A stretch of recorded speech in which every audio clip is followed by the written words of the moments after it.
And we are live. We had a few technical glitches. It's only A, 15 a, minutes late. a few? What do you mean a few? You had me like trying to turn on the phone. That was enough in itself right there. So anyway, Yeah, here we are. Fred couldn't find the power button to the phone, so that we started there. Pretty And true.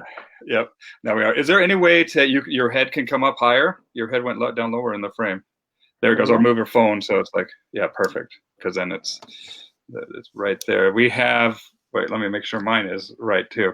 So I'm going to share this to a few pages, and while I do that, first off, how you doing, Fred? Doing good. How about you, Bill? I like that Doing beard, awesome. man. I'll tell you what.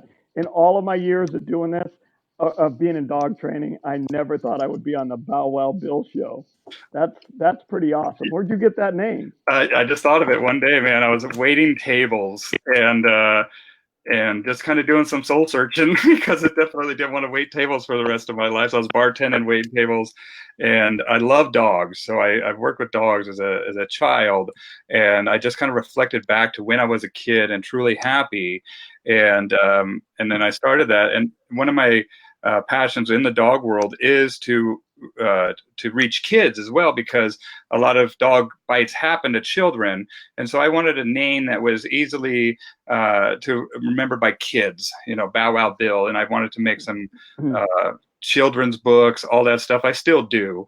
But, I was waiting tables one day and I was like, Bow Wow Bill. And then I asked a couple kids what they thought of it, and they said they loved it, and that was all that I needed. I think it's perfect. Very catchy. Yeah, well, sit means sit. How did you come up with that name? Kind of the same thing. I was just kind of was sitting there, and I would tell the clients, when I'd have the dog sit, I'd say, have the dog sit, and then sometimes, the dog would stand up or lay down, and I would say, what does sit mean? And they would say, sit means sit, and then I, kind of went like that, and I just it was a great name. Yes, it is. I mean, that's what I say too. And I remember way back when I found you, dude, it was when I was doing the soul searching.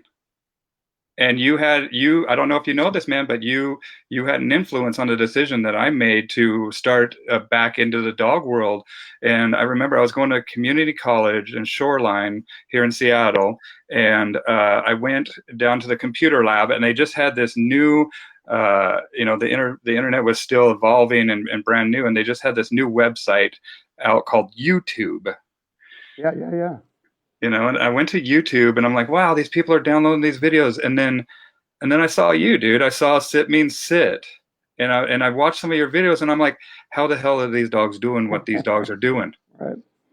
What's going on here? Because as a dog trainer that before, I never ever knew that this was possible, and it really intrigued my interest.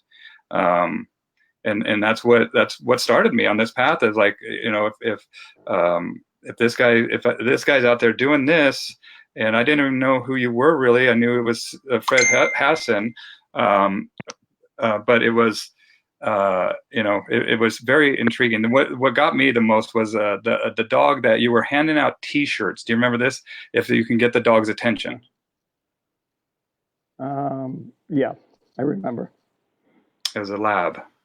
So, so what you're kind of trying to say is I'm kind of responsible for Bow Wow Bill, is what you Yeah, in a way. in a roundabout way.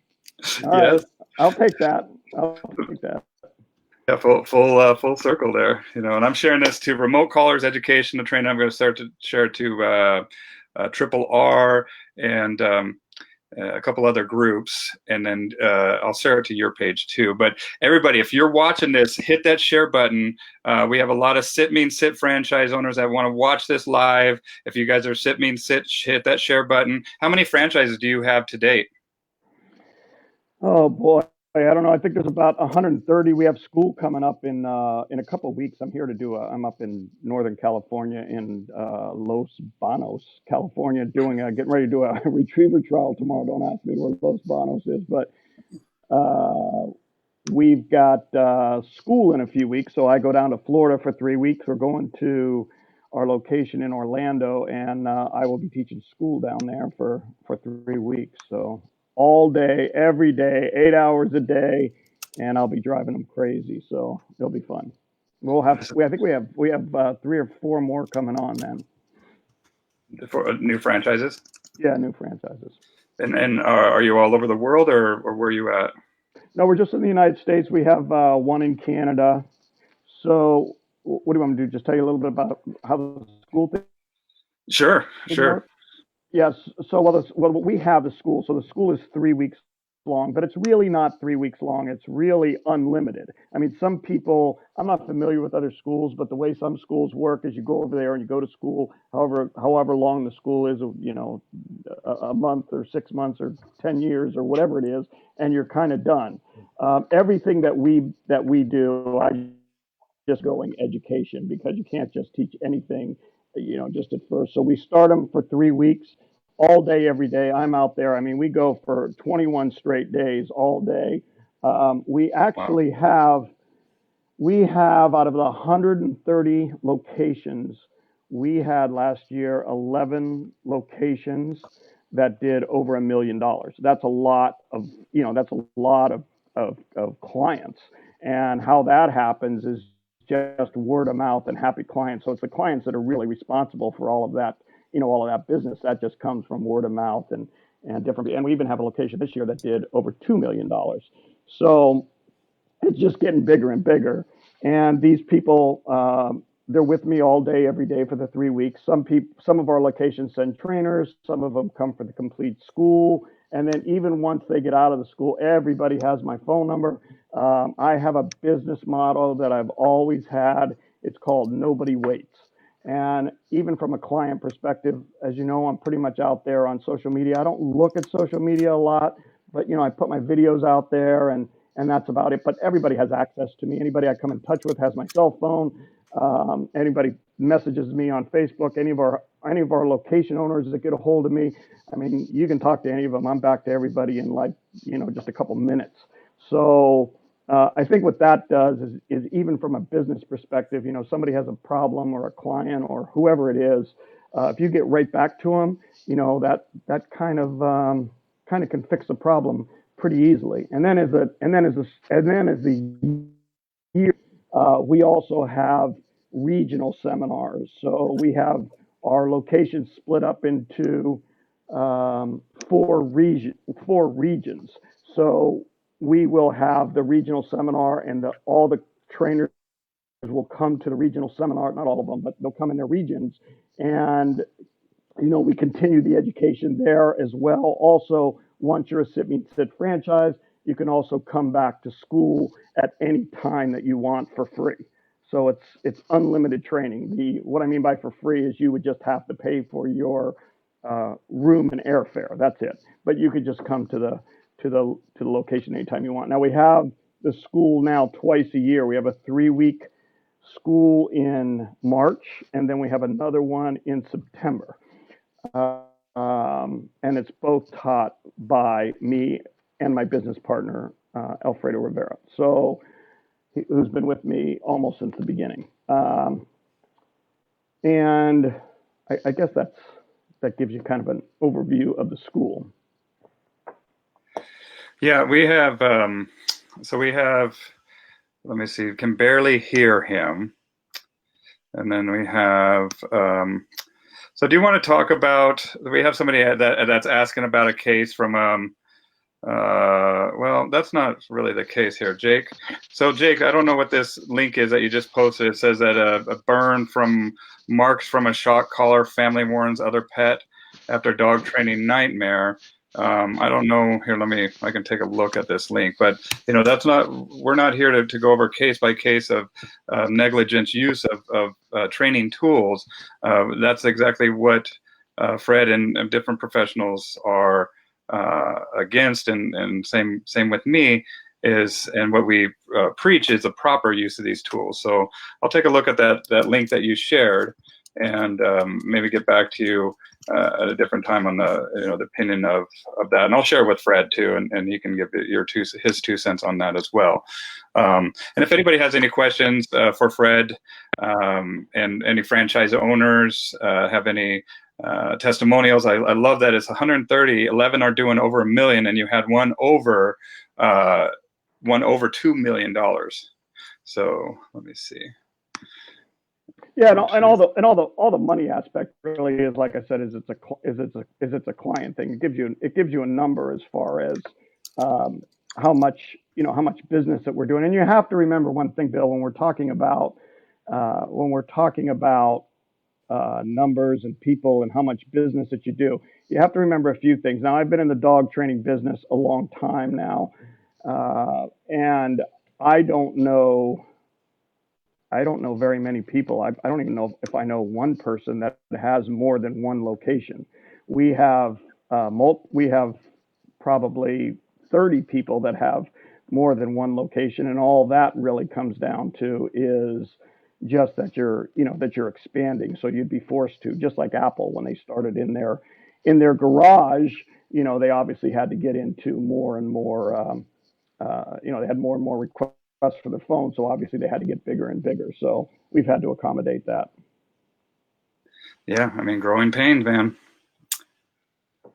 So what started you with all this? I mean, I remember we were talking earlier. You weren't a dog guy, and I think that actually gave you the edge. Yeah, I had no dog background. I didn't even own a dog until I was like 40.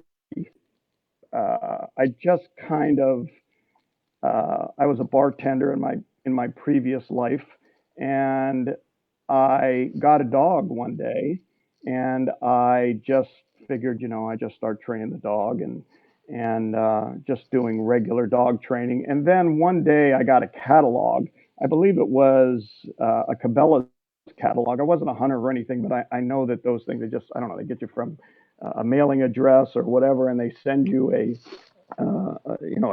catalog. And so I got it, and there was a collar in the catalog. And we're talking back in, maybe 97, 96.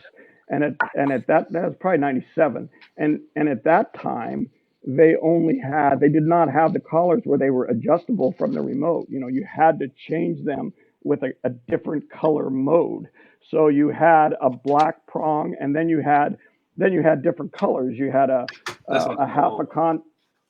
What's that? Well, I have this old, but I think this one's way older. These are like the old Tritronics that I'm trying to look at. That's even a little bit before they came out with a handheld. The first, if you want to look it up online, maybe, and show a picture, it would have been the Tritronics Companion, which was actually, it's called the Companion. It was actually the very first smaller remote. And what it had, this is kind of interesting, for people, it's kind of a little history lesson. What they had was, from the receiver side, you just had two prongs, a black post, and then you had different colors to change the levels. And I still remember, because I actually started my business on those. So you had a blue one, which was just a half a contact point, and then you had a brown one, a red one, a orange one, a yellow one, and a green one in order of the least stimulation to the most. So I can kind of tell you a little bit about how this worked from my perspective, because I didn't know anything about collars at the time. And when I saw this in the magazine, I really did not think, like, is this gonna hurt the dog, or is this going to give the dog a heart attack or something like that? Because just my common sense just told me they wouldn't be selling them if that kind of thing was true. So I remember getting the collar and just putting the lowest contact collar. And again, remember, I don't have any dog background, so I had no thing of training the dog first and doing this and doing that. So I just kind of put a blue contact, which was a half, and I put it on, and I put it on the dog, and I just kind of pressed the button to just kind of see what the dog, not knowing what would happen, and the dog didn't even acknowledge it. And then I moved it up a little bit more, and the dog didn't even acknowledge it. And I moved it up a little bit more, and the dog like moved a little bit, and I was like, oh, I see. So even today, it was really hard for me because when you think about these positive, somebody who says about the collar potentially hurting the dog, you have to remember that it's adjustable. So the person who has it in their hand is the only person that's really capable of doing that.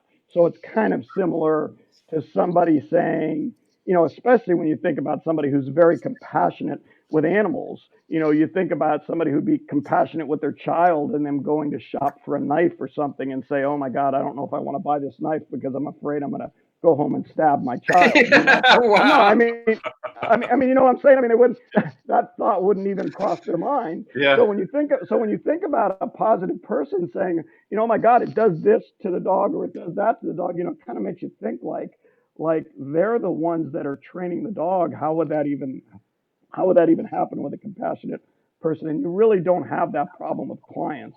At least we don't. They all love their dogs and they're all trying to do what's best for the dog. And of all of the things today that we have, everything that you have today, whether it's your light switch or your gas stove or whatever it might be, all of them work the same way. They start at zero. The radio in your car, right? They don't Yeah.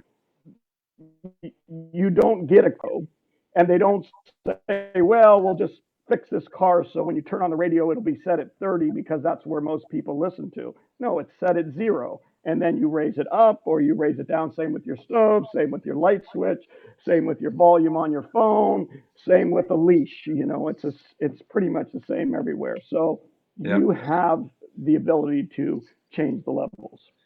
Sometimes I'll get out my car in the morning and I'll turn it on and the radio's blasting and I'm like, whoa, whoa, whoa. I'm not the same guy I was last night. Right. And it's a hard thing to legislate because Right. what's normal for you in your radio might not be the same for the high school person down the street, and even the high school person down the street. They play it in the morning on the way to work might be a little bit different than how they play it when they're in the car with friends of theirs, and that goes for Absolutely. everything. Absolutely. We have some comments here. Companion was my very first caller in 2000. I met Fred for the first time not long after that. He was doing the seminars. James wants to know what has made the SMS caller the ones you have stuck with. What is it about the sit me and sit callers that you like? All right, that's a great question. Actually, over the years, I've been with all the companies. We started with Tritronics. We were with them for a while. We were with Dogtra for a while, and with each company that we've been with, we've done $1 million at least with every company that we've been with. So I've seen a lot of different ones. But what made Sport Dog different was a lot of things. Number one, um, they gave me the ability to hold on. I just have to flip this thing off of here. They gave me the ability to. They gave me a blank slate with the collar, and they said, how you have with a collar, you have the different adjustments. What the 2 dog unit does, what the 1 dog unit does, what continuous is, what Nick is, Yes. and so on. They gave me a blank slate, and they said, fill these out what you want each one to be. That's unlike their regular collars. That's number one. The second thing is the stimulation. All stimulation with different collar companies is different. It's not just, stimulation is stimulation is stimulation. What happens is with each company, their stimulation is patented. Yes. So it's no different than really using a chiropractor's TENS unit. So if you have two different companies that make a chiropractor's TENS unit because of patents, the stimulation is different than Tritronics, and Tritronics is different than Sport Dogs. And there's also different things within that have to be different. So their stimulation patterns are different. So we've got to adjust that to make it different than the regular Sport Dog. And then also, as things went on in time, we made the adjustments with our collar. In other words, since we started the Sit Mean Sit collar, there have been 7 renditions of the Sit Mean Sit collar. Okay. Because maybe at first we found range problems, or we found Uh, there's just a lot of things that can happen, or something you don't like or tweak.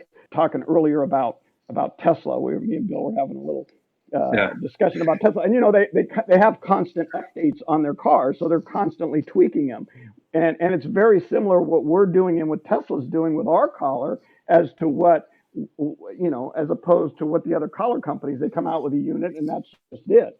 So Yeah. we're constantly changing it, and then when you think about the lifetime warranty that we have a lifetime warranty that no matter what, if you have a problem with your unit, we will replace it for the newest unit. So how can I give you perspective on that? So you have to think like we've had 7 renditions. So let's say for the sake of argument, you bought the first rendition and now you have a problem.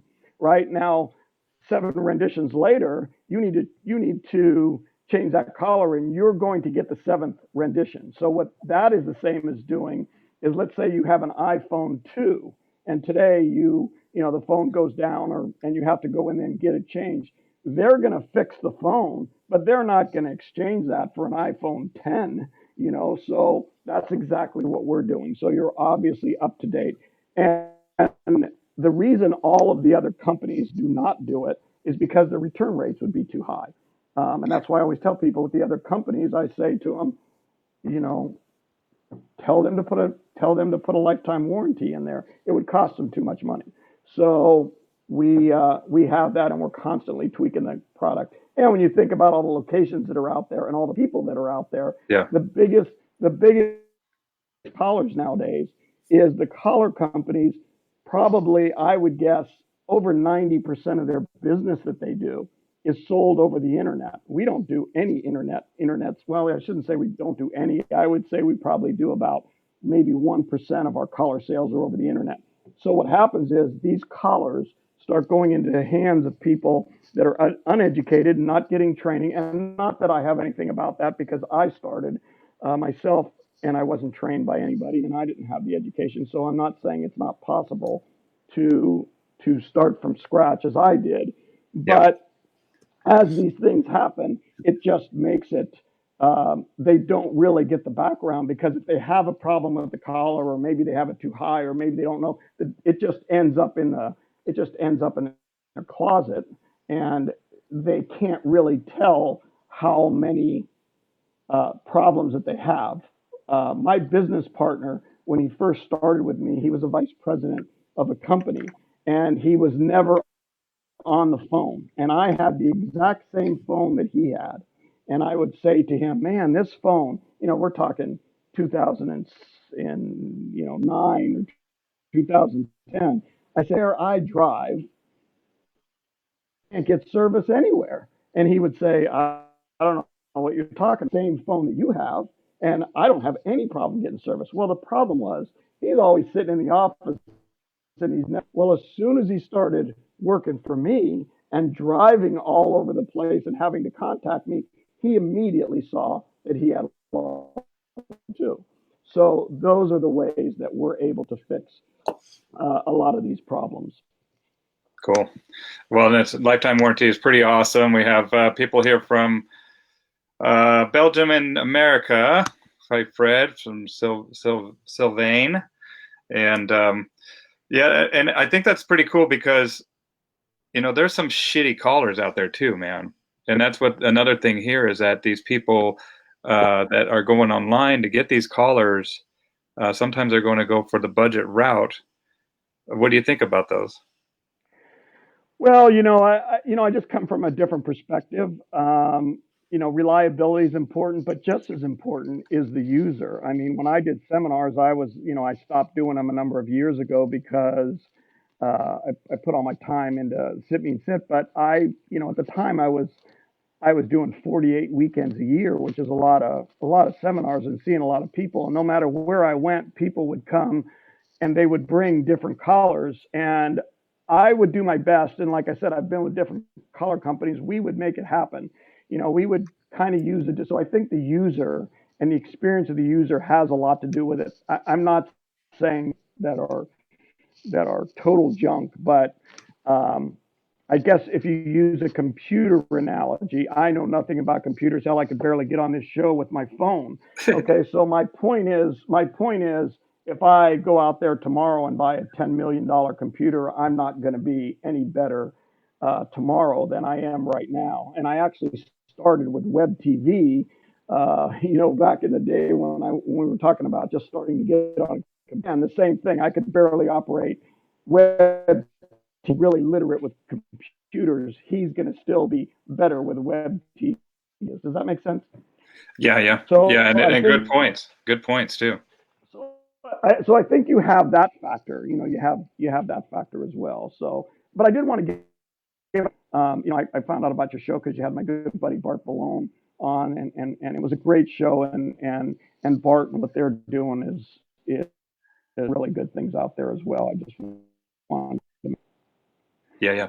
Well, and I like that the multi-purpose aspect, that the approach that Bart has taken, because I mean, because the e-collar stuff is getting legislated away, and so we have different functions for these e-collars that are measuring temperature and different stuff like that. Um, and that's the other thing too, is that a lot of this, like we were talking about it earlier, about how do we legislate the ability to train dogs to other people, you know? Well, I mean, I think we're pretty good stuff. Whole where you just were with the collars. It all when we do a seminar, no matter what the collar brand is, they bring them up and we give, and now that same and the dog was confused, even though it's the same collar and the same level, and it might even be whatever. Now it's making completely different changes, than no different than the I gave you. So, I'm not trying to say all the collars are the same, but don't underestimate the training of the people, Yes. and that's a big part of everything. Just like when they make, again, we were talking about cars earlier. If they were making statistics about, cars and crashes and driving the car, so it's the same thing when you start statistics about collars, and they did this test, or they did this survey, and they saw that there was this much confusion and the collar caused this and the collar caused. My question is always, how come on this test? I want to know who was behind the wheel, who was operating, what do they call them, not test, when they have do a study on a study that says who was operating anybody I ever heard of. So if you're doing a study on cars and you've got, you just have drive, some high powered car, 200 track, you're going to be a lot different. So I'd like to see what those statistics are. You start putting those things in the hands of people that know what they're doing. So these are just all these things that really we want to get people educated. And I can't tell you how many times we go to people's homes and say work, or it's causing this or it's causing that, and we change things around, and now all of a sudden, same collar, same dog, and it's no different with a leash. How many times have you been to a client's house with a low, the dog doesn't, and a couple things, a couple changes, same leash, same dog, and Yep. things change. So I do not think that apples to apples, you start taking somebody with a $5 collar or a piece of junk collar, if he's not able to, which a lot of people aren't, and you go throw a $500 collar in his hands, that's not going to change anything. Just like it's not going to change. You put a $5,000 computer in front of me, Yep. and I think all of us agree with that. So it's a combination of both. We want the best products, and we want the education as well. Great points, man. I mean, that education is huge, and that's what we were talking about when we were talking about maybe building a virtual reality simulator for dog trainers. And you gave me the gaming analogy about the asteroids, about trying to teach somebody to be a good gamer by having them watch you play games. They're not going to do it. They have to actually immerse themselves and get the knowledge through the direct experience Well, and with the feedback too, you know? games are similar to a dog. You know, they'll when people email or text any dog trainer and, you know, hey, how do I fix this problem? We don't know you. We don't know what your problem solving abilities are, and we don't know your dog. So it's the same with a gamer. The screen always changes. So just because we tell you to do a certain thing with a dog, now the dog's doing something else, and we have to see how much you adjust to that. And it's the same with our own organization. You know, when I have somebody even who's been through school or even has been through a lot of our training, you know, they'll call me and they'll say that they're having problems with a dog, but I can FaceTime them and I already know where their knowledge is and I already know what they know and what they don't know. And we can fix it that way. But I couldn't do that with just, you know, somebody I never met or didn't know their dog or, you know, you're Yeah. talking two different training systems and you're talking a variety of things. But this is really good to get some of this information out there. And the other thing I want to make a point on, see, I got a few things to say. The other thing I want to make a point on is it's the same with the collar companies. You have to remember something about the collar companies, and this is no knock on them. It's just these collar companies are manufacturers.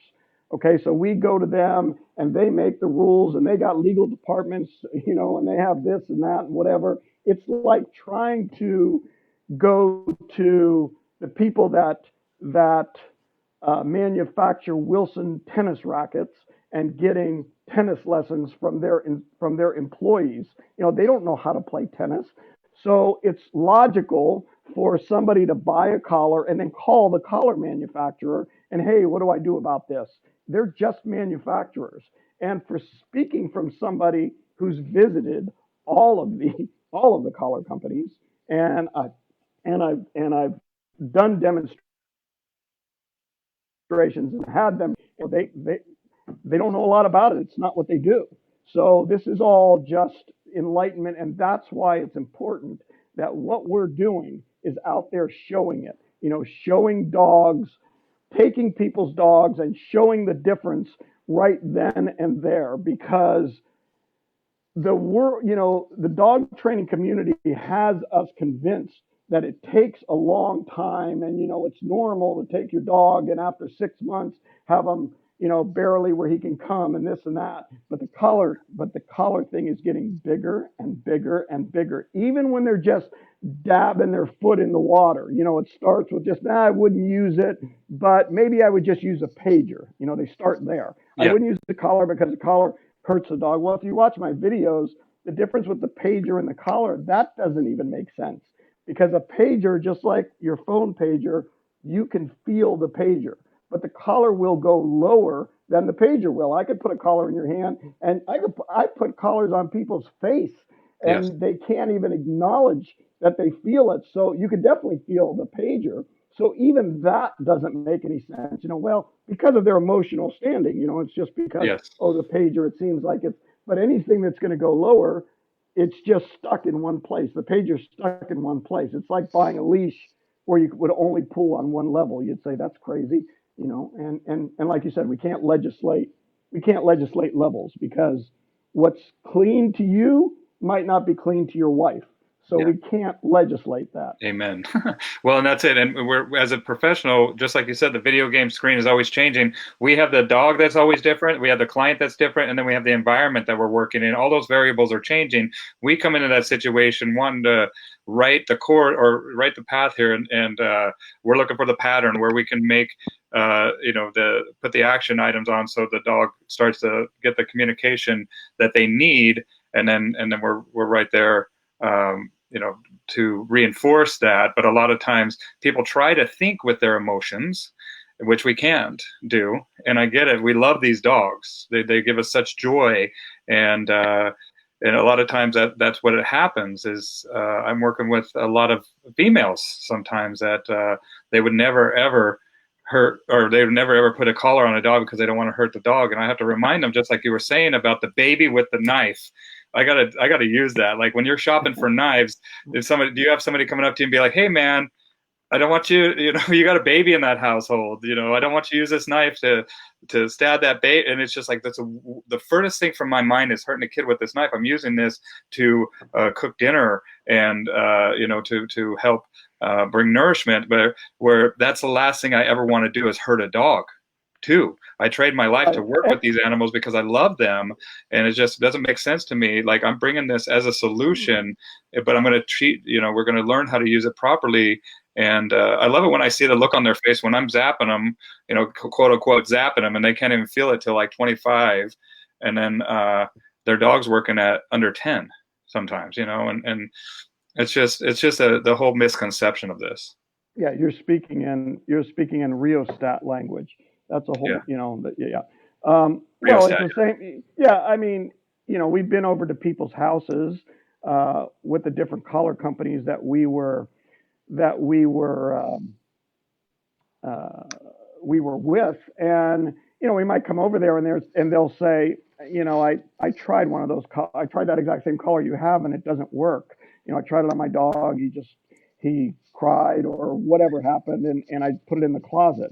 And it might be the same collar that we have, and you go get it out, and you're like, did it look like this? And all of a sudden, you start training the dog, and there.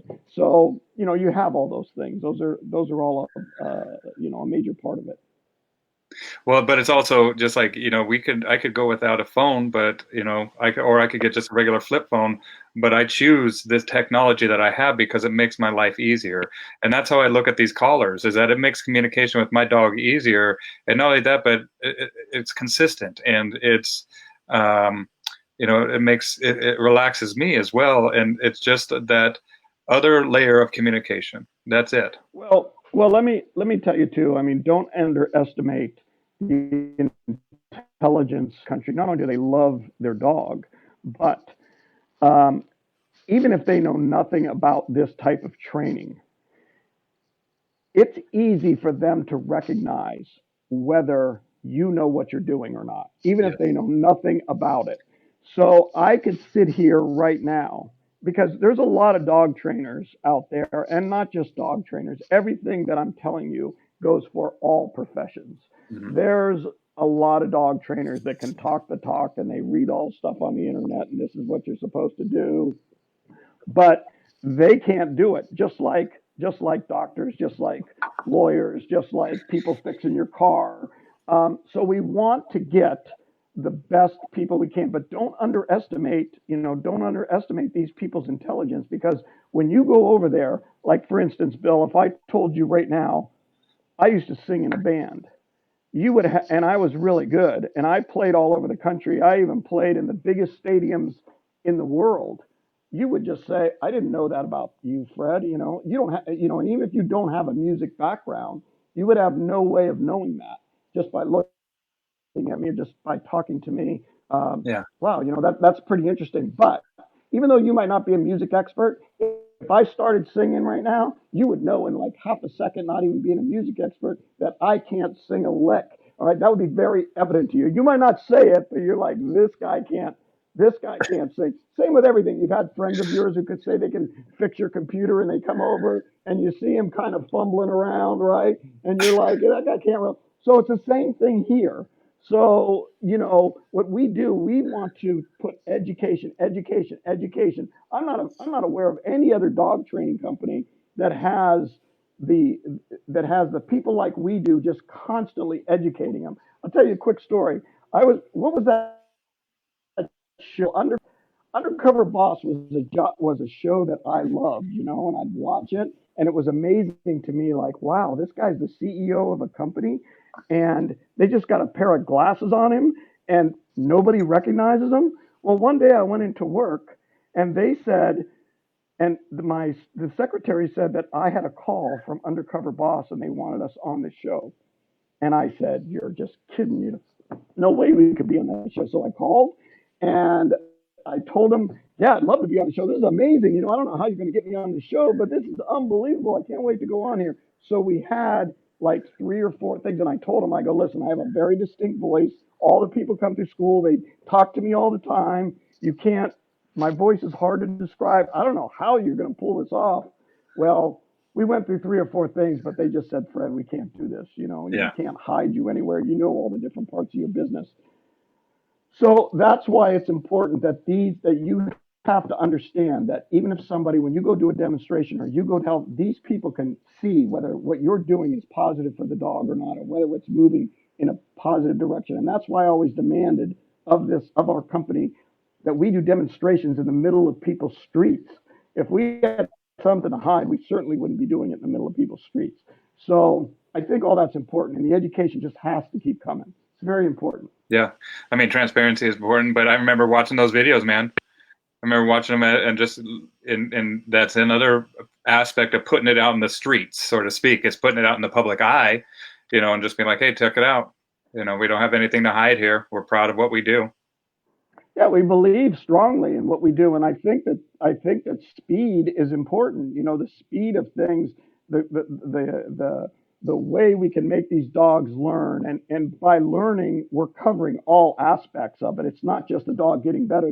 There's other avenues of those. I'm a big proponent of a flashy dog and a dog whose attitude's always good. So it's not just having the dog do it. All that is part of it. Now, obviously, some dogs genetically might be a little bit different than others, Yes. but you want to always give that dog, that client and that dog the best he can be. And the client knows it better than anybody. They can tell if their dog is improving. Now, obviously, sometimes there might be a little bit of a learning curve. With anything, there's a little bit of a learning curve.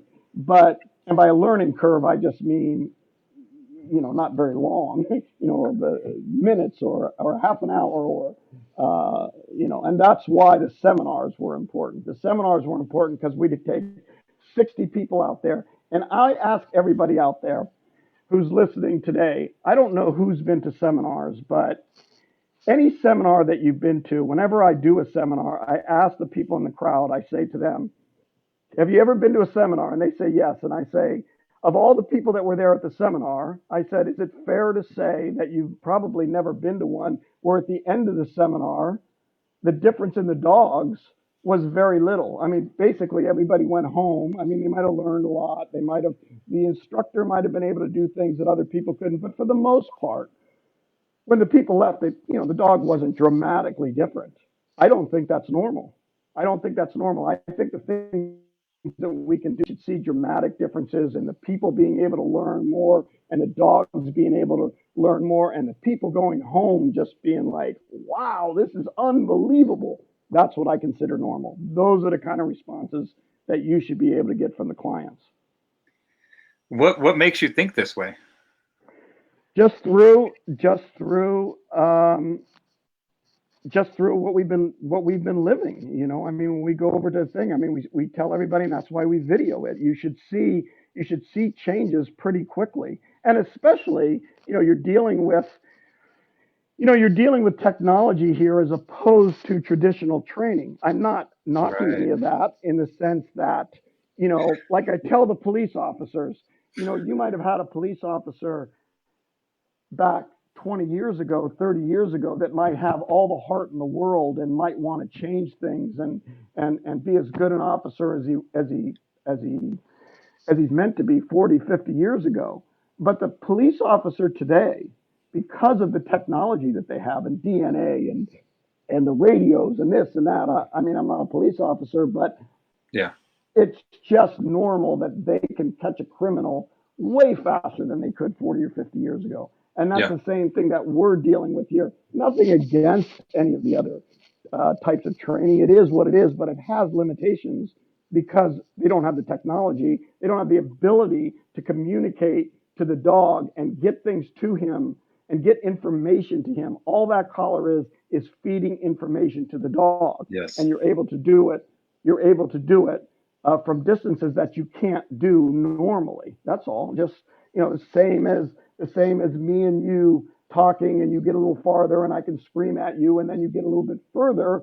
I'm kind of limited to what I can do. But what I figured out early in the game was, the distance of a leash is only 6 feet. Well, there's really no difference between 6 feet and 600 feet in the sense that in both instances, it's too far for a leash. Well, 7 feet, I should say. It's too far for a leash. So there's just things, and people want freedom with their dog. They want to be able to get them out there, and they want to be able to do that. So, I mean, I think Well, it's that important. Go ahead. I think that we have these boxes in our pocket. Where the heck did my phone go? But that have a button on it, and we're used to pushing a button, dude. And that's the other thing too. It's just the devices that we're used to, and the results that we see. And I think that it's crazy cool, that analogy that you made about the cops. About old Andy Griffith time, right? Versus today with DNA, and then we also have of cell phones, where they can ping a cell phone and get the approximate location of that cell phone just by pinging it, and try to explain that to an old time cop, or voice recognition, all these facial recognition. There's all these different things that are in place right now that allow for the outcome to be much more desirable. And when we're looking at a character of a dog and we're trying to turn that into a more favorable one, we're going to use everything that we can to make that outcome more desirable. And I think that you're onto something here, Fred. Well, and I think that just in traditional training, what's basically being learned out there is that you teach the dog first this way, and then this way, and then this way, and then this way, and then you bring the collar in to enforce what the dog already knows. Yeah. Well, I mean, that's what everybody's doing, right? That's what everybody believes. Well, Guilty too. Yeah. how come everybody has so many problems once the collar comes on? If it was all going so smooth, I mean, who in this country, other than, who in this country actually puts a collar on the dog? Well, besides a few of us, who in this country actually puts a collar on a dog that the dog doesn't already know the stuff? Right. Mostly everybody does, right? But it doesn't, they don't keep that collar on the dog because it does not work that way. You have to know how to problem solve and how to, I mean, if it worked that way, we would just, if your dog knew how to sit, everybody would just do that.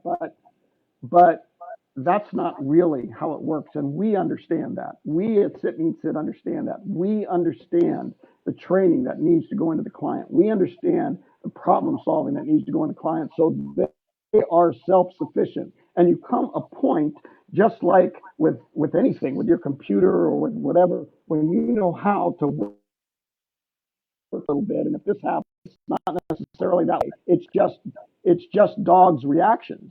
It's just they react different things, different ways, and there might be other sorts of problem solving. But once these people start becoming self-sufficient with this product, it stays with them forever, and they're very, very happy to use it. And that's why you see these collar companies coming up all over the place and more being sold every year. And when you think of your own personal people that you knew that would never use a collar, it always goes in this direction. They start slowly jumping in. I'll just use it for this and I'll just use it for that. But how many people do you see that are using it and then completely stop and go back the other way? They don't. They just Nope. need more. It Unless they doesn't use work it, that way. unless they don't know what the hell they're doing, and they really, they just go. Well, I used to, at my seminars, I used to do a thing where I would invite anybody who said they had their dog that was ruined with a collar and invite them to the seminar for free. And I would bring them up in front of the audience and they would tell me, yeah, that the dog was ruined. And I would say, what was ruined about him? Well, when you press a button, he'll go right and run and hide in a corner or he'll do whatever. And I would say, well, let's see what the problem is. And the whole place would see it.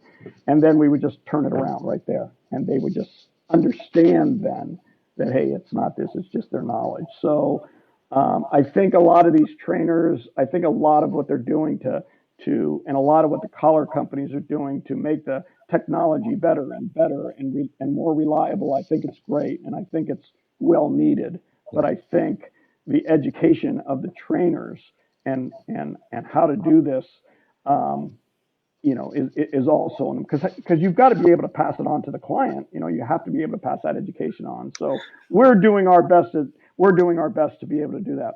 How different, this is a question from James from Australia. He says, how different is the training you would do for a client's dog compared to your own competition or demo dogs? Is there any difference?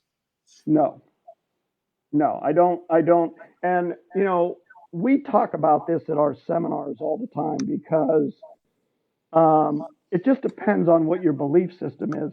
My belief system is if you came up to me and you said to me, you know, hey, I want to teach my dog to sit, and you're not a competition person, you want to teach your dog to sit. Well, I'm going to give you all the detail that I want. I mean, all the detail. I'm going to give it to you on the first day. Hey, you want the dog to sit a little straighter. You want the dog to do this. I do not want to prejudge you. I do not want to say, oh, well, Bill's just a client. He doesn't care if the dog sits sloppy, and he doesn't care because there's two problems with that.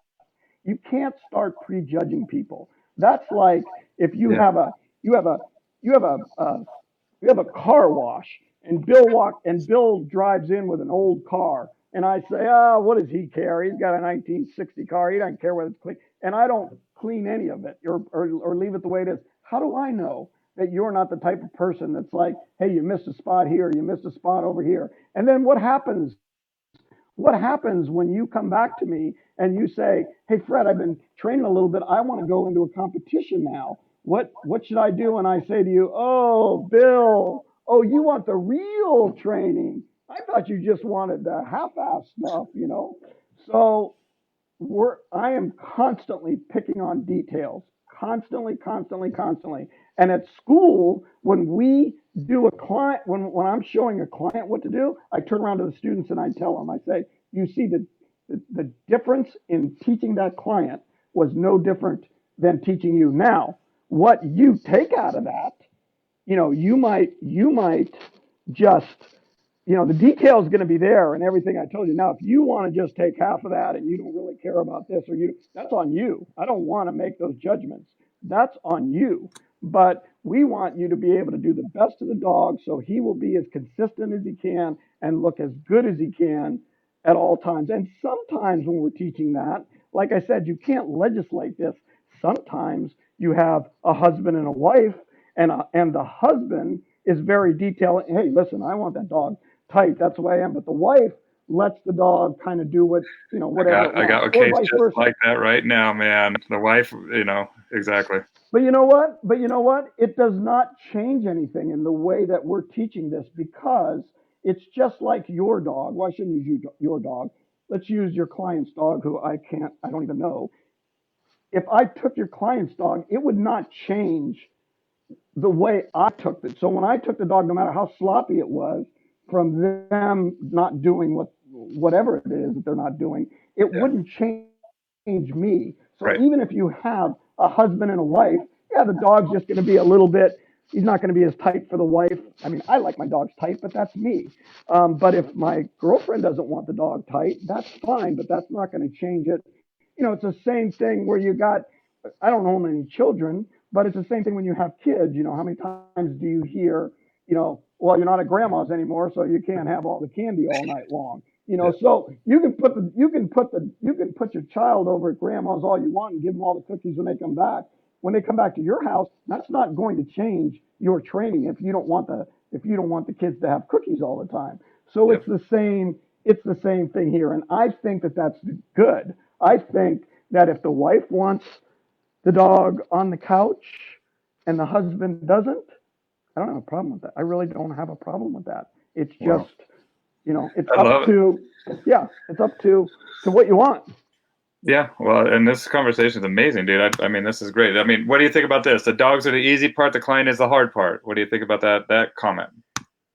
Well, um, I think that having the ability to, uh, I don't like to, I don't like to link everybody in the clients are this way or a group of people are this way because we've got wonderful clients, and I can't tell you how many people we've had that have come to our training, and we do a demonstration and we say, you're going to have this, this, this, this, and this, and they say, hey, whatever.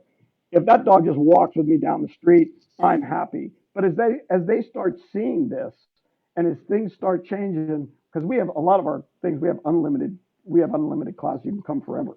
So now what happens is we can't get rid of them because they start to experience success. And I think that Yes. that's the same with anything. sometimes you get a computer and you're like, oh, I just want to check my email and that's it. I think all of us, because I use computer analogies because I know nothing about them. I think a lot of us start with a computer like, hey, it would just be cool to be able to check our email, right? Or to be able to do a couple things, or I want to be able to do this or that. Play And a how many game. people do you know? Play a game. How many people do you know that are really damn good on a computer but never went to a computer school, right? Right. Lots of people are like that, right? And then they just start getting into it. Well, the same Figure thing it out. happens here. We do not want to prejudge those people. And even if they're on the lowest end of the spectrum, even if they're on the lowest end of the spectrum, because of technology, their low end is still going to be higher than it's going to be at any other thing. And it's easier to teach. It's just easier for the people to teach. And I can only Well, speak for I can only speak for our clients. but I think that they see that feedback mechanism and the fulfillment and the communication opening up with that animal in them, and they're like, "Oh my gosh, I didn't know what I didn't know," and then they're like, "I'm going to go back for more." And same thing with like, I mean, anytime that you're hooked on something or something intrigues you, you want to know more about it. You want to know it in and out. And Well, and you think about it, and you think about a professional in any field, or you think about a dog trainer. Forget about the marketing. Forget about Google AdWords or something on your van or whatever. yeah, Nothing goes farther than that wow factor. When you yes, can take your dog out there, or the clients can take the dog out there, and all of a sudden the clients got people asking them about, are you a dog trainer? Look at this, look at this. That's where the dog trainers need to be. yes, They need to have that wow factor and be well beyond in order to teach it because the client's not going to be at that level right away. So you take 20% off. If you're here, you're training up here, obviously there's going to be a drop for the client. But why do you want to start here in anything? yeah. We're very oriented and very, very customer service oriented, and whatever it takes to get there. And I think the average person, if they go out there and they compare videos of all of our trainers to other companies, I think, and it's not just me. If it was just me, I'd be doing it and we wouldn't be able to pass it on. But we're proud of what our clients do. So I think that all of that detail, I think that that's important. Well, and I think that that shows social proof, and that what you're doing is working, man. Well, I mean, the numbers speak for themselves. Yeah, It's just getting bigger and bigger. We're still here. And I remember when I started this company, people just said, you're not going to be able to do that. You're not going to be able to bring this type of product out to the thing. But there was nothing shameful about it. It was like, wow, look at this. Look what you yeah. can do. So it's gone really, really well. And all of the thanks that I have to really go to the clients and the rest of the organization. We're just leading them. I'm just leading them in a certain direction, but they're really, really unbelievable, and they're really the people that we have are just um, as people and as individuals, they're just really caring, ethical people. And like I said, with the nobody waits type of thing that I have, these people have to get back to people. They have to be able to stand behind what they're doing. And it's my job and it's our job to keep educating these people and to keep having constant education and to keep having the collars getting better and better. And we're thankful for the other companies that are making it. So we have to raise our bar. Competition is good. It's good. We want the bar Yes. raised. So it's a good thing. I mean, the first thing you mentioned when we started talking here is ongoing education, and it's something that you keep circling back to, and the importance of this ongoing education, and with the school that you're going to be doing down in Orlando, but also the regionals that you have, and I think that just being in that network of people in the Sit Mean Sit franchise. So, what if somebody's watching this that is kind of interested? We have dog trainers, we have dog professionals, but we also have people that are just passionate about dogs or have some problem dogs there themselves. What if somebody wants to become a franchise owner? Do they just reach out to you? Are you Um, what does that look like? Is it something, I know that it's a different form of what's possible for many people. And 11 of these businesses are making $1 million plus. That's a totally game changer. Well, we all these people that we have, our top 5 people, just using that for an example, um, one was a lawyer, and he and he and he and he came over here. Um, I don't know, maybe he didn't like his job. I don't know what the deal. People leave for a lot of different. One was a Yeah, nurse. We don't it's getting burned out. the dog training part of it is not really that. A lot of our people started as clients. We don't really care about it if you have a dog background. We don't.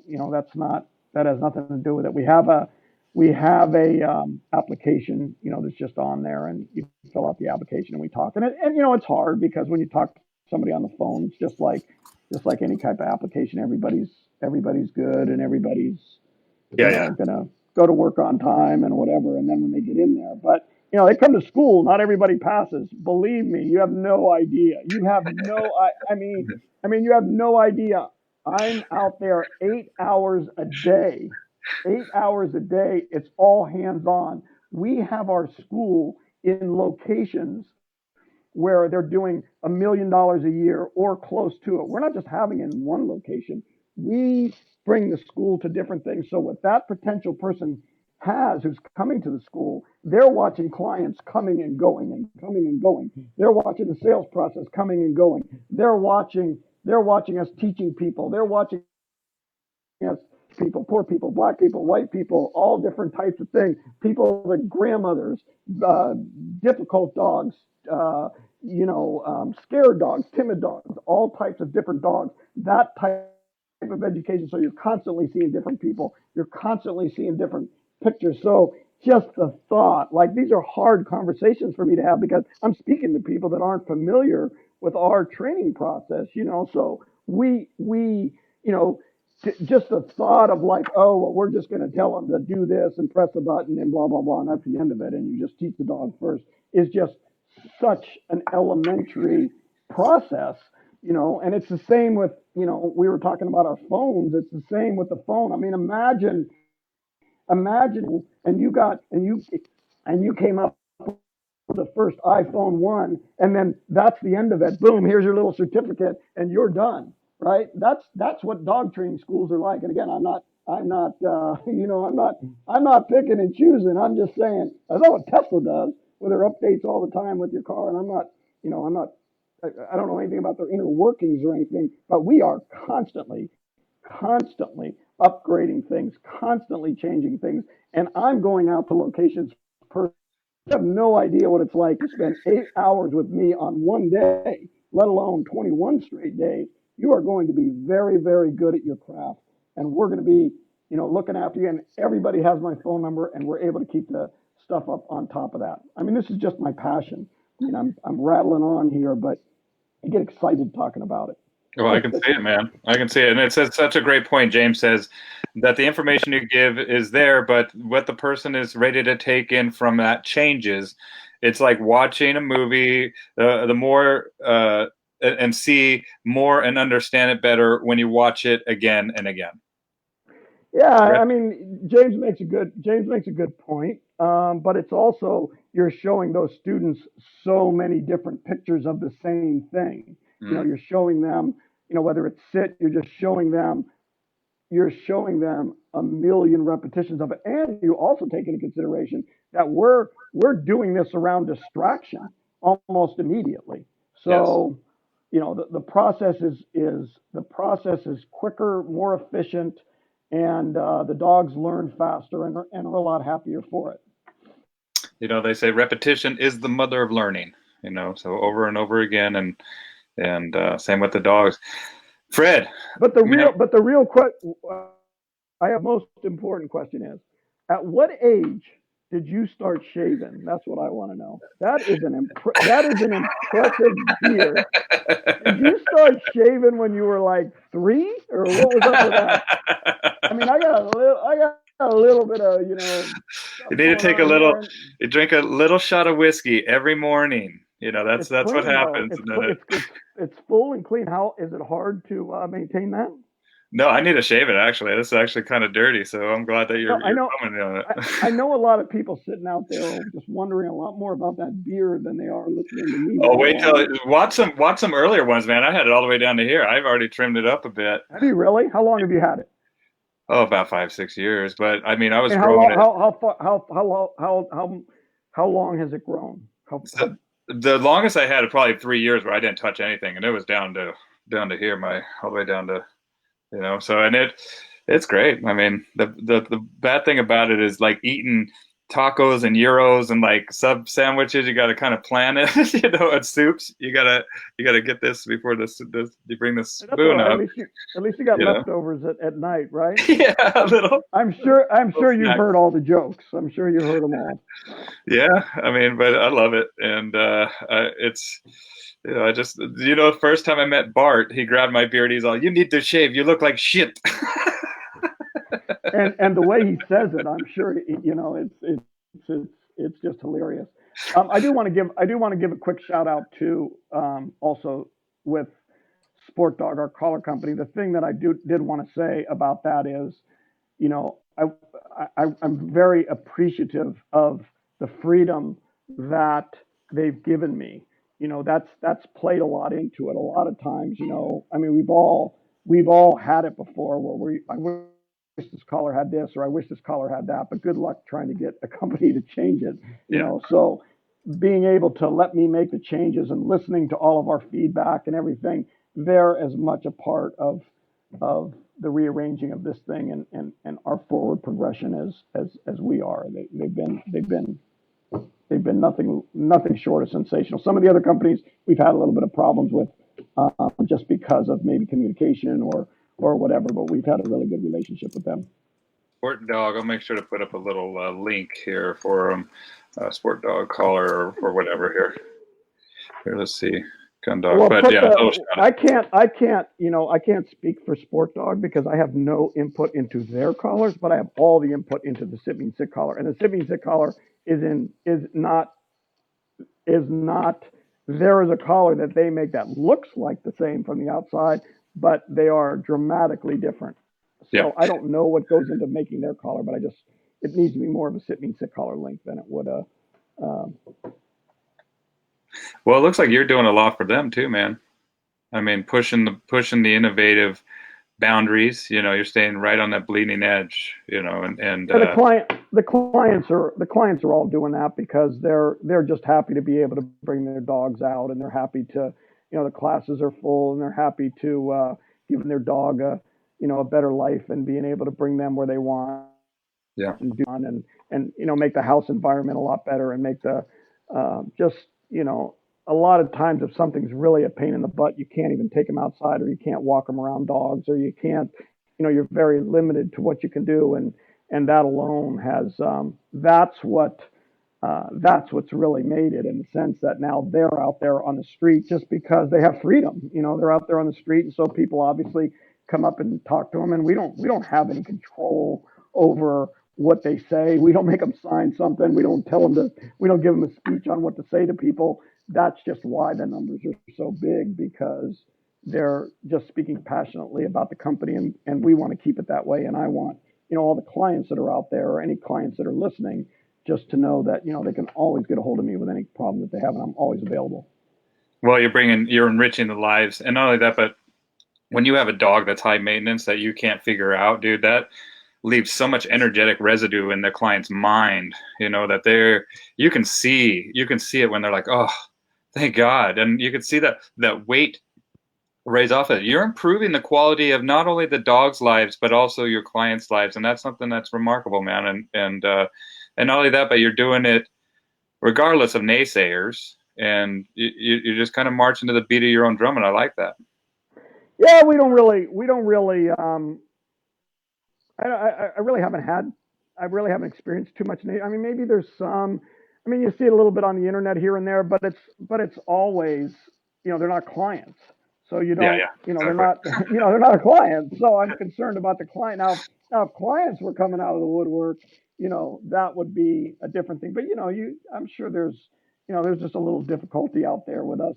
We're gonna have problems with other training companies and stuff that are seeing what we're doing, or people that are, just aren't educated about what we're doing. But we're very concerned about our client base. They're the ones that are going through the things. They're the ones that understand, and they're the ones that we want to keep happy. That's right. There's We do a Greg free Van Kuren. demonstration. We Greg do Van a Kuren just hopped in from ecaller.com. Just says, "Hey, cheers, Fred and Bill." So we got another caller company right there. What were you saying just now, Fred? no. I was letting you go. Oh yeah. Well, Fred, I appreciate this conversation with you, man, because I mean, the points that you raised, even from when we were talking about the dog simulator and legislating this stuff, and then when you started talking about the technology, and even though we're using an inferior collar, you could give that person a, $10 million computer, and you're still looking at the same problems because they're not educated, right? And then staying on top of the innovation with the tools that you use. I mean, and not only that, but the schooling that you offer for your franchisees. I mean, I'm impressed, dude.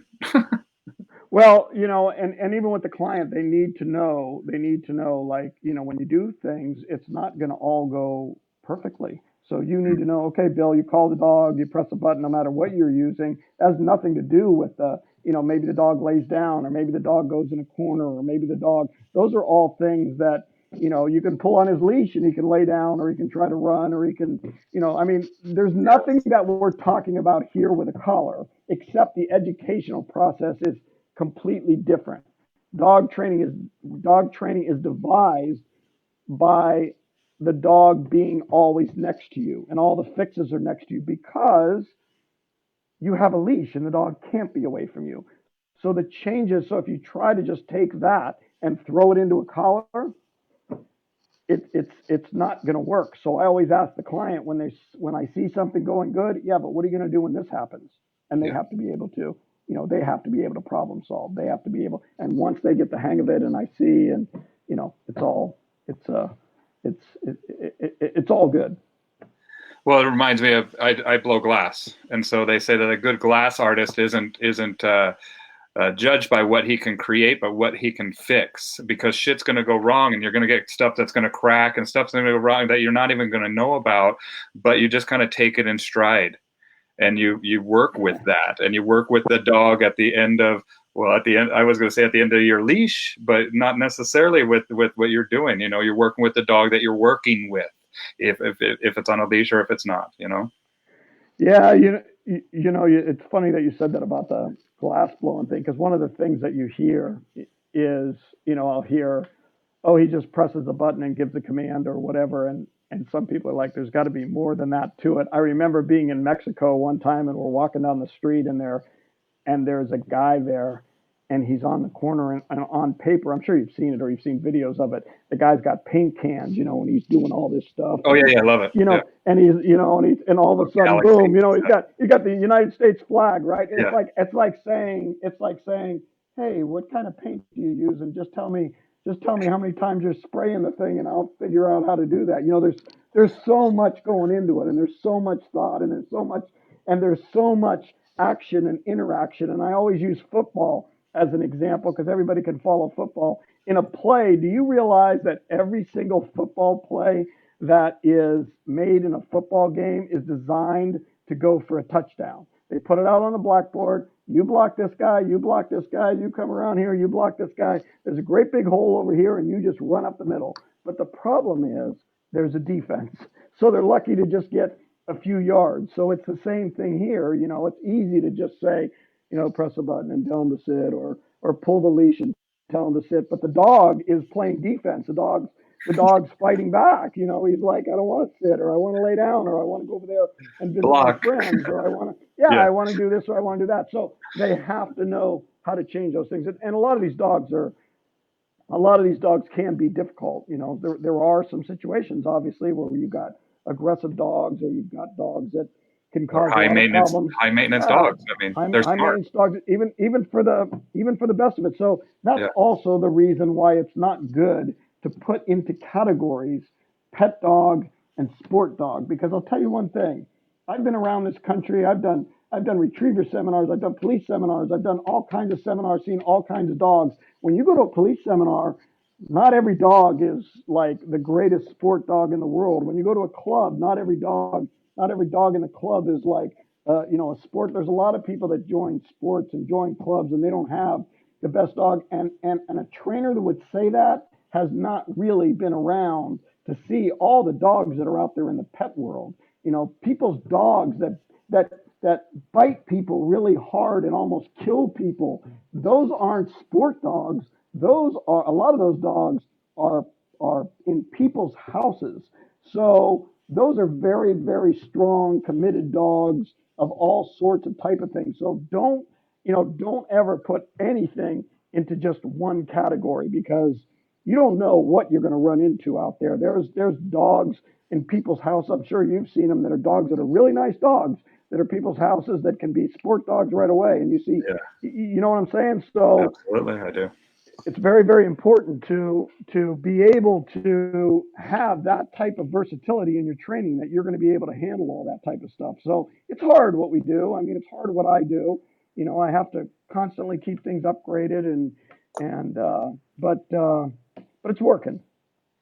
Yes, it is, man. Well, thank you, Fred. I appreciate your time tonight, dude. This was a great conversation. It was much better than I even was expecting, and I appreciate what you're doing, dude. Keep it up, and the let me see. We have a couple more questions. The way the sit mean sit system uses the collars. Can you explain at what age you start using them on your pup or dog? And then the other question here is, if there is time, can you ask Fred why he uses two transceivers on one collar? So what age do you start ideally, or what age can you start using them on your pup? So what age can you start, and is there a reason you use two transceivers on one collar? Okay, which one you want first? The age. What age can you? What's the youngest that you recommend e-collar training on a pup? We recommend the training as to what your ability is. So Okay. obviously you can put a leash on any dog, and obviously a collar. Like I said, the whole collar. The normal thought pattern is, I want to use it too young because I don't want to hurt them. I mean, I Right. think that's a Yeah. fair, that's fair, right? Yeah. But you have to remember something. I don't care what tool you're talking about. Even a leash, not slower than that leash can. You can't even feel the thing. So that isn't even a question. The question is your ability to be able to get that Read. information to the people. Yeah. It reminds me of the clicker comment I saw on Amazon. They were selling clickers, and this guy says, they have the reviews, and this guy says, he says, these things are great. He said, my dog used to always be on the couch, and now when he's on the couch, I just use it, and the dog jumps off Runs the away. couch. Yeah, so he gets off the couch. So okay, so he was effective using it in that way. So all I'm just saying um, is Deterrent. we're back to reading what's going on with the puppy. So myself, I just I'll start at any age, but I'm not you, and you're not me.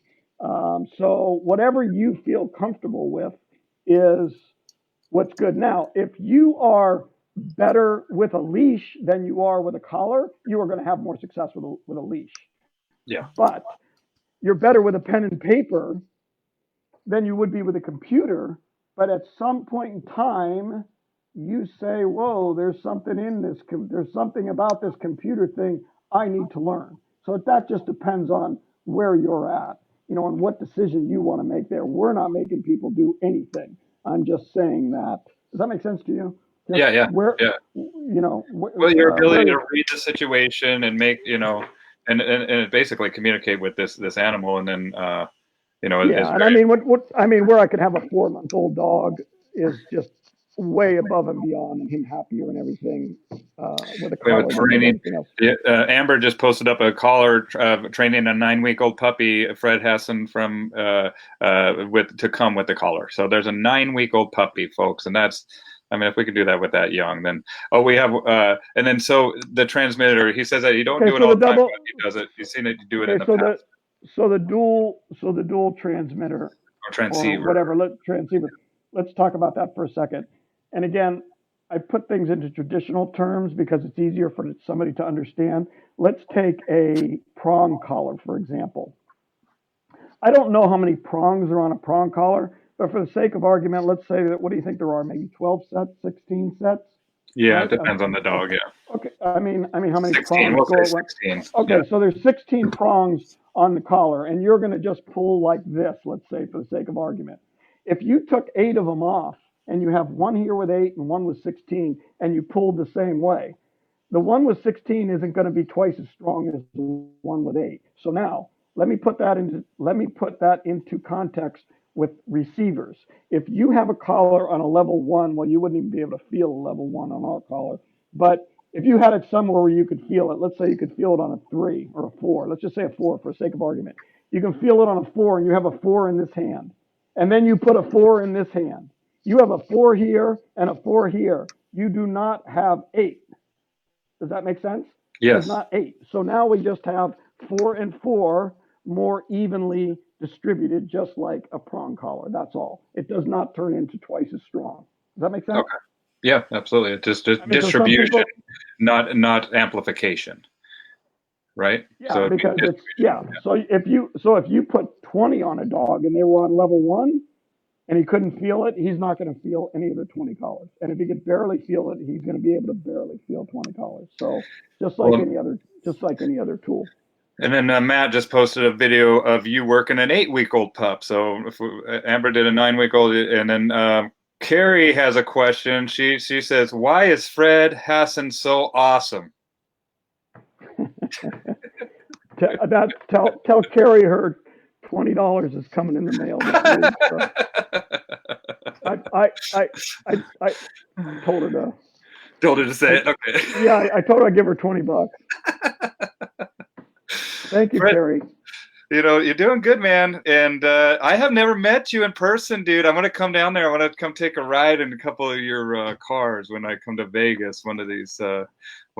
I'm definitely gonna call your cell when I land and see if you come pick me up from Hey, there. I let everybody drive them. You know, they gotta experience it. And just like anything, a lot of times it's not what you expected, or it's not, a lot of what your preconceived notions were once you start doing it. A lot of us were once anti-collar people. Not a lot of us. I never was, but some people were. And you know Yeah, what I say? It's just not your time yet. You're just not quite ready to be there yet. You'll be back. yeah, You just need to experience a little bit more. And that's what I tell clients sometimes. They come over with a dog and they're like, I tried everything, and sometimes that brings them to us. And right. when we get done, I say to them, you know what? They're like, oh, my other dog, he just listened, and this dog. And I say to him, you know what? You're going to be so happy about this because this dog has brought you here, and you will learn stuff, and you will stay this route from now on, and you will just see things that you never saw before. And you will just be like, you will look back and go, damn, I wish I knew about this when I had the other dog. So that's kind of what happens. Yeah, and I had a similar situation where this lady was totally against, and I said, trust me, because and this lady just had a brand new baby, and she was pulling her out of her Range Rover with her arms full, and had a baby in one hand and a sack full of groceries. Her dog was a maniac, and her dog just went tearing after her when he saw her, and I had that collar, and I watched that dog go to a screeching halt and sit right in front of her, and then she was just like sold.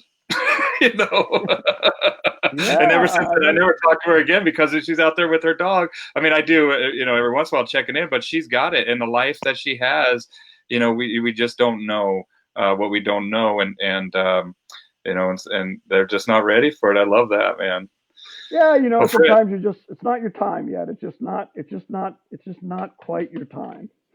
Well, and look out and look at the people, that there's that saying that say the people that say that it can't be done need to get out of the way of the people that are doing it, right? And that's it. It's just look around, watch some of these videos, and I mean, look at the videos posted down in the comments below of Fred working these dogs.